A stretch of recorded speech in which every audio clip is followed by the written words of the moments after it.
আসসালামু আলাইকুম গাইস, কেমন আছেন আপনারা সবাই? আলহামদুলিল্লাহ আমি ভালো আছি। সো দেখতে পাচ্ছেন নানার বাড়িতে এসে খুব মজা করছিলাম, নীল পলিশ দিয়েছিলাম নখে, তাই দেখাচ্ছি আপনাদের।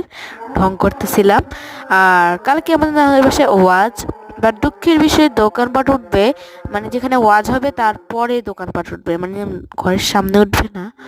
সো সে অনুযায়ী আমি একটু মন খারাপ করছি, একটু ভালো লাগছিল না তাই। সো যাই হোক, এখন আর কি করার এবার আছে। দেখতে পাচ্ছেন মসজিদে কি মানে এটা সে গজল বলতেছিল। যাই হোক, আমি এখানে মিররে যে মানে ভিডিও করছিলাম, মিররে দেখা যাচ্ছে। দেন আমি খুব মজা পাচ্ছি, অনেক মজা করছেন। বাট রবিবারে আমার একটা পরীক্ষা আছে, সো আমি রবিবার সকাল ভোরে আমাদের বাসায় চলে যাচ্ছি।